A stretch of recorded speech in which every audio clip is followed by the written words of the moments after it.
Hey everyone, so JD Vance was asked a couple of questions, one of which slipped him up, and he admitted that him and his wife had a huge disagreement. I have that coming up for you. Donald Trump is playing with the idea of just launching nukes.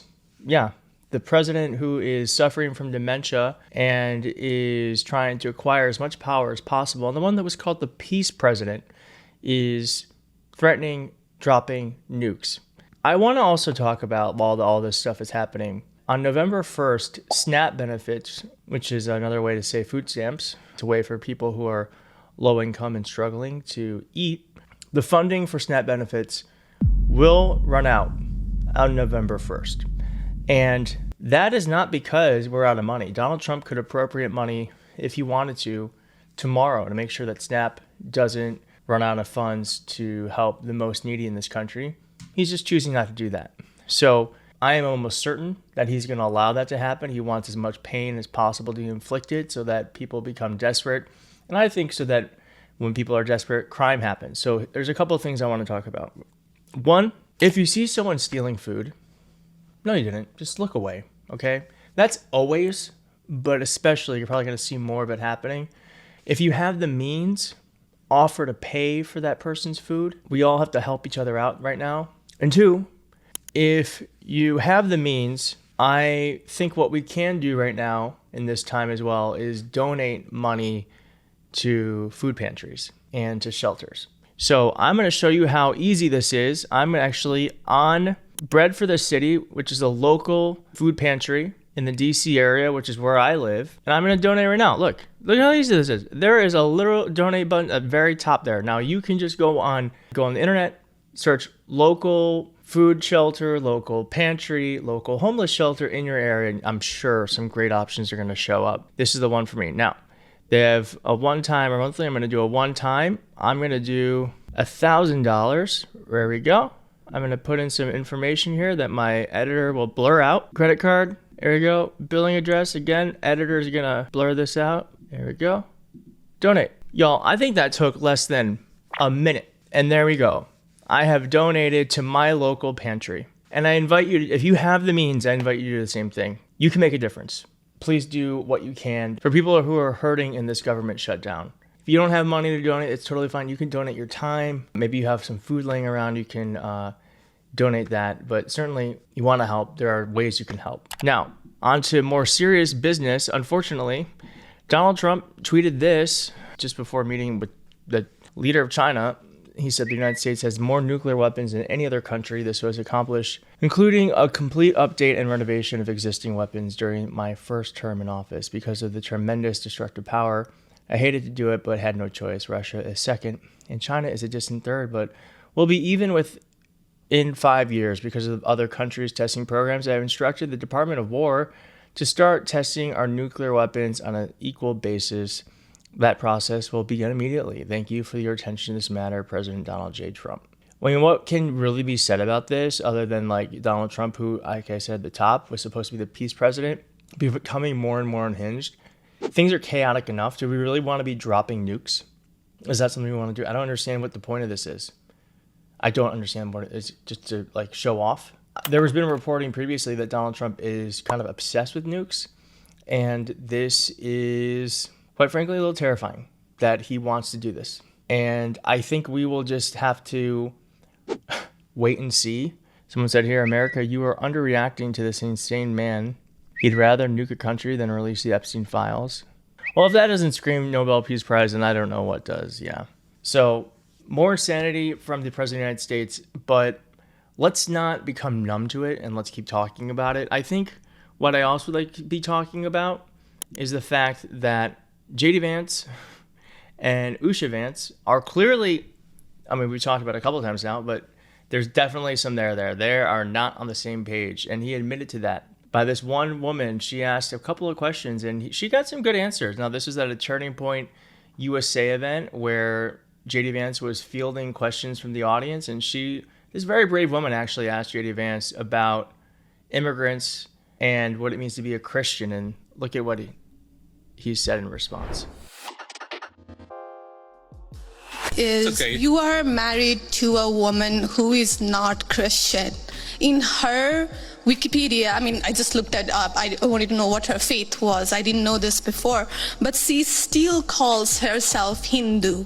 You are raising three kids in interracial, cultural, racial, religious household.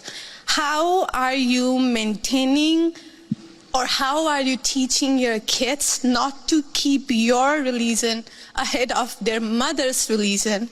Or how are you teaching them that your kind, they're that kind who got here just few years or few decades ago is different or is better than your mom's kind who got here just a generation before?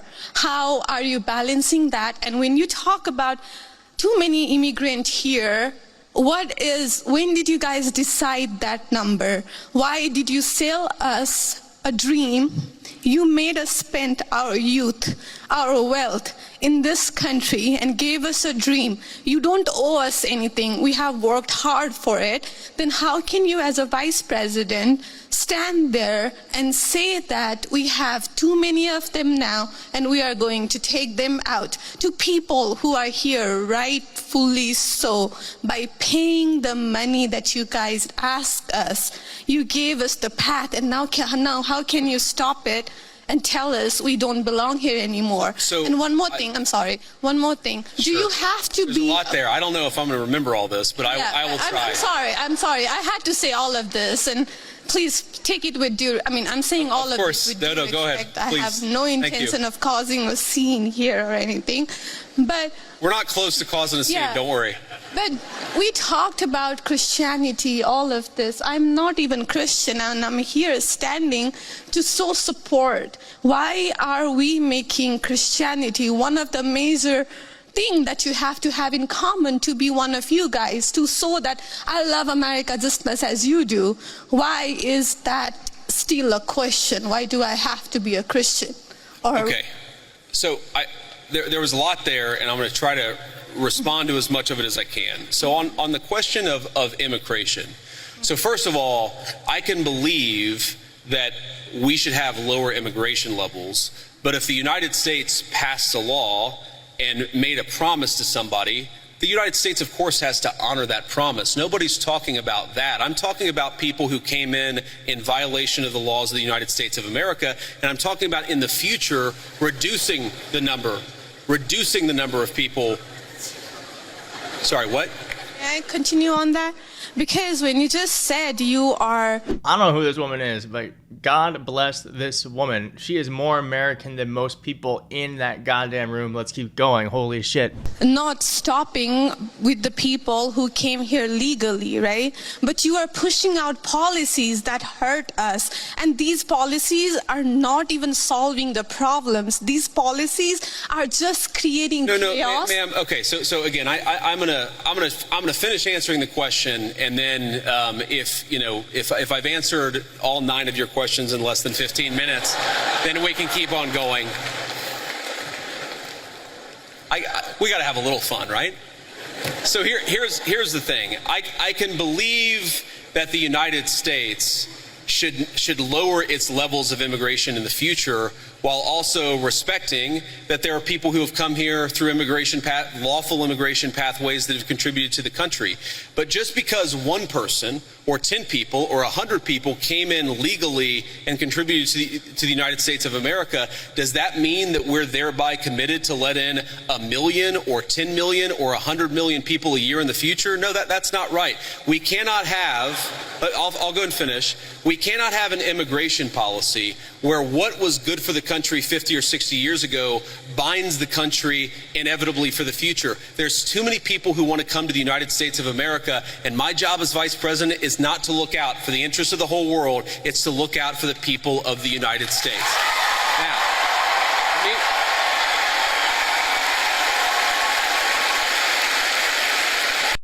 I mean, I guess, but also didn't your stupid administration just get $40 billion to Argentina? So, which is it? Which is it? Which, by the way, I don't know if I necessarily care about. I think if we can give money, that's $40 billion is so little. If he can give it to countries and make them like us more, we have stronger allies, great. But that's not, like, they want it both ways. They want it both ways. Now, you might remember she asked about JD Vance's family. And JD Vance actually answered that. This woman got under his skin. Here's what he had to say. Everybody has to come to their own arrangement here. The way that we've come to our arrangement is she's my best friend. We talk to each other about this stuff. So we decided to raise our kids Christian. Our two oldest kids who go to school, they go to a Christian school. Our 8-year-old did his first communion about a year ago. That's the way that we have come to our arrangement. But thank you. My 8-year-old was also very proud of his first communion. Thank you, guys. I'll tell him that Old Miss wishes him the best. But I think everybody has to have this own conversation when you're in a marriage. I mean, it's true for friends of mine who are in Protestant and Catholic marriages, friends of mine who are in, atheist and Christian marriages. You just got to talk to the only advice I can give is you just got to talk to the person that God has put you with, and you've got to make those decisions as a family unit. For us, it works out. Now, most Sundays, Usha will come with me to church. As I've told her, and I've said publicly, and I'll say now in front of 10,000 of my closest friends, do I hope eventually that she is somehow moved by the same thing that I was moved in by church? Yeah, I honestly do wish that, because I believe in the Christian gospel, and I hope eventually my wife comes to see it the same way. But if she doesn't, then God says everybody has free will. And so that doesn't cause a problem for me. That's something you work out with your friends, with your family, with the person that you love. Again, one of the most important Christian principles. That doesn't cause a problem for me. Do you think that's going to cause a problem for MAGA? That JD Vance says that he has a wife that isn't moved by the Christian church and that he hopes one day she is? I think that is a total disconnect between what the base wants and what he's offering them. So I think it's a huge issue, and it's also very strange to say to a group of 10,000 people, I hope my wife eventually comes to see religion the way I do. Very strange. Why not just accept who she is and what she believes? But I guess that's very MAGA, to want to change people and control them. So, I don't know. God bless that woman. God bless her. I hope she's having a great day. I hope you're having a great day. And if you are, hit like. And if you want to make my day better, hit subscribe. And I'll see you soon.